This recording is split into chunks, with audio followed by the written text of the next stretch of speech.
अब अपने आंखें कितनी है? 2।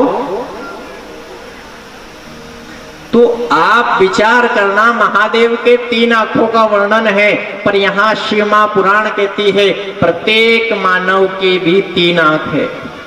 कितनी है? ये 2 आंखें तो संसार जगत के लिए है और इस संसार जगत को परखने का काम कर रही है, लेकिन तीसरी आंख जो है वो ब्रह्म का दर्शन करती है। कैसे? तो इसका उदाहरण सुनो। आप कोई से भी मंदिर में जाते हो तो अपने इन दोनों आंखों से आप भगवान को देखते हो और देखने के बाद हाथ जोड़ते हो, उसके बाद आपकी दोनों आंखें बंद हो जाती है। बताओ गलत कह रहे हैं सही?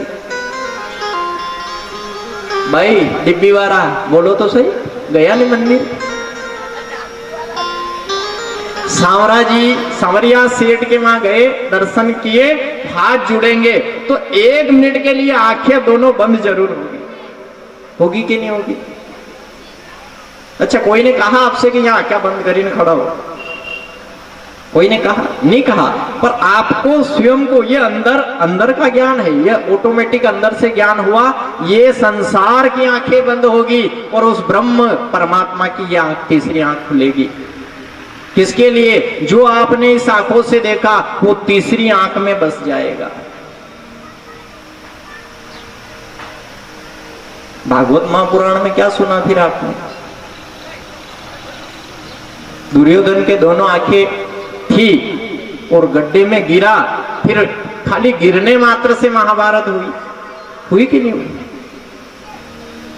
कि भगवान ने तेरे दोनों आंखें दे रखी है, देखता हुआ भी खड्डे में गिर गया तो तू अंधा ही है, अंधे की औलाद अंधी है। तो दोनों आंखें ये अपनी खराब है, आंखें अच्छी आंखें नहीं है। इसमें भगवान ने परखने के लिए दी है 2 आंख। अच्छा, भगवान ने 1 आंख दे देता अपने तो हुक्म विचार करो जरा। भगवान ने ये तो बड़ी कृपा रही मेरे देवाधिदेव महादेव की कि 2 आंख दी ने, 1 दे देता तो यहां बीच में बढ़िया नहीं रहता? तो आप पूछ रहे होगा वहां तो 2 है तो 1 थी नहीं दिखे तो दूसरा थी देखिला, पर वह 1 रहती न 29 दिखती तो कोई करता। संतो उस भगवान ने कान भी 1 नहीं दिया, उसने कान भी 2 दिए। क्यों दिए? इसकी फर्क को आप समझ लेना। 1 कान दिया है, दूसरा कान दिया है गलत, कोई भी चीज वो अच्छा बुरा सब कान सुनता है। भगवान ने कहा है अच्छी वाणी हो तो इस कान से सुन के अंदर उतार देना, और बुरी वाणी अगर कान में आ भी जाए तो इधर सुनना, इधर निकाल देना।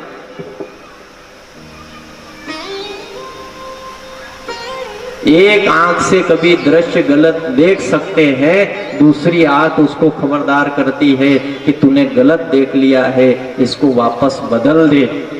एक दूसरे का इशारा। कितनी सुंदर काया दी भगवान। फिर उलझन में जा रहा है। अभिमान, नारद जी महाराज जैसा ज्ञानी महात्मा तत्वदर्शी, एक क्षण के लिए उसको भी अभिमान आ गया, मैंने काम को जीत लिया।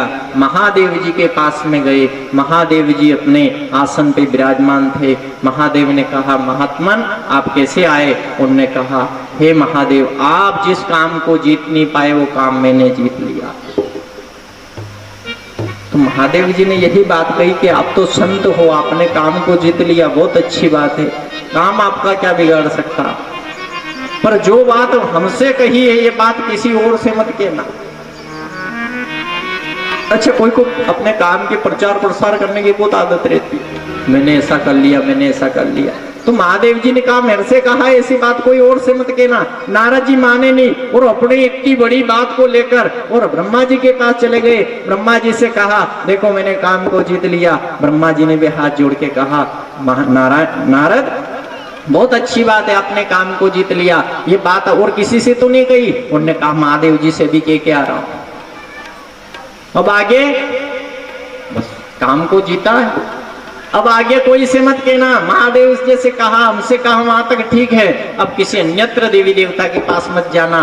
तो नारद को लगा कि मेरी बात को यही रोकना चाह रहे, अब तो मैं सब कर प्रचार प्रसार करो। तो भगवान नारायण के पास चले गए। नारायण से जाके कहा, नारायण देखो, जिस काम को ब्रह्मा नहीं कर पाए, आप नहीं कर पाए, महादेव जी तक अपनी समाधि से तटस्थ थे, लेकिन फिर भी समाधि टूट गई थी, लेकिन मैंने आज काम को जीत लिया, काम भी मुझसे हार के चला गया। अच्छा, अपना आसन कैसा लगा हो? कोई भी काम के लिए बैठक रहती है, रोटी बनाती है तो भी बैठक रहती है माताएं। खाली एक कथा एक अच्छी है कि वहां कितने भी बीच है क्या, और बाकी आप आमना में जाओ तो बिल्कुल व्यवस्थित बैठो।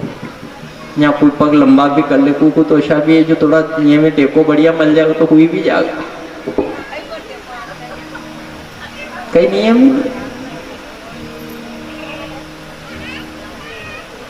महादेव के प्रति जो नारद की भावना है, उस भावना के लिए नारायण के पास में जाके कह दिया, हे नारायण, मैंने काम को जीत लिया है।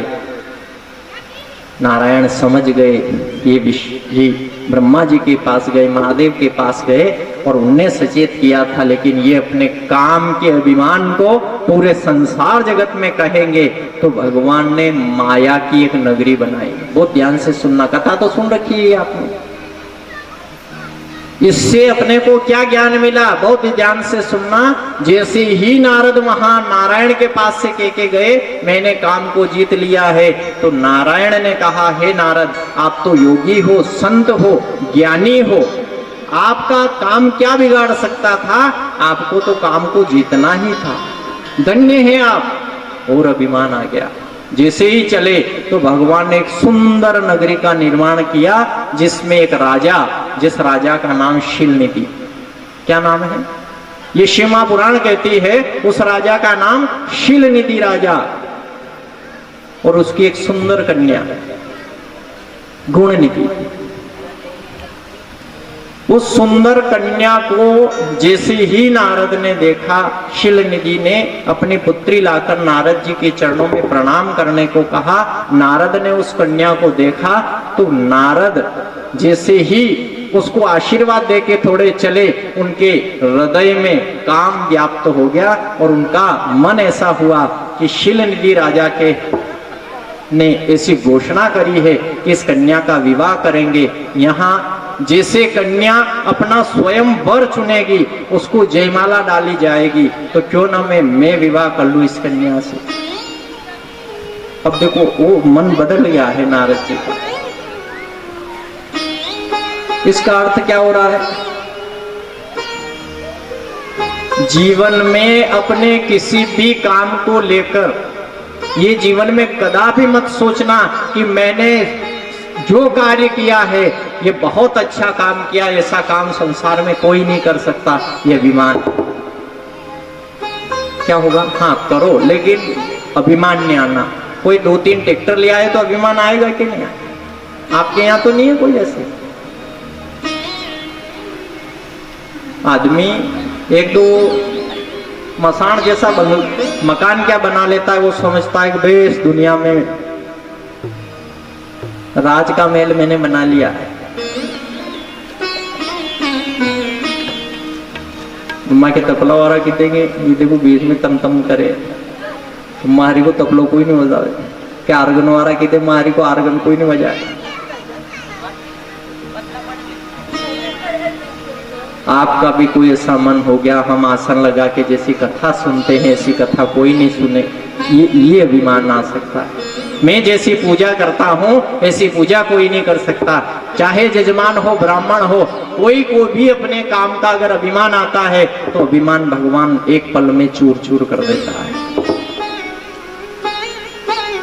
न तो आपसे पहले कह दिया, कोई चीज का अभिमान जीवन में कदापि नहीं करना, न तो अपने शरीर का करना, क्योंकि शरीर के लिए तो क्या कहा है?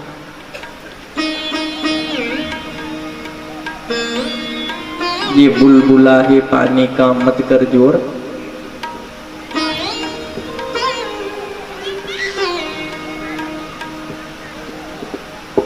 संतो, जीवन में हमेशा के लिए ऐसा संकल्प होना।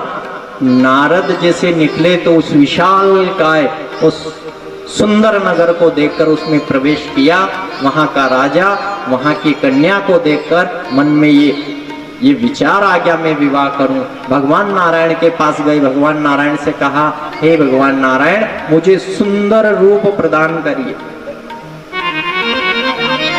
अच्छा, रूप का भी अभिमान होता है। नारद के मन में क्या आया, मेरे हाथ में वीणा है, कीर्तन में बजाता रहता हूँ बार बार, मेरा ऐसा स्वरूप है, मेरा इतना सुंदर स्वरूप हो कि वो जयमाला मेरे गले में आए, ऐसा विचार किया। भगवान उसके विचार को समझ गए और भगवान ने उसको कि आप जैसा रूप मुझे प्रदान करे, तो भगवान ने हरि जैसा रूप प्रदान कर दिया। सबने कथा सुनी है?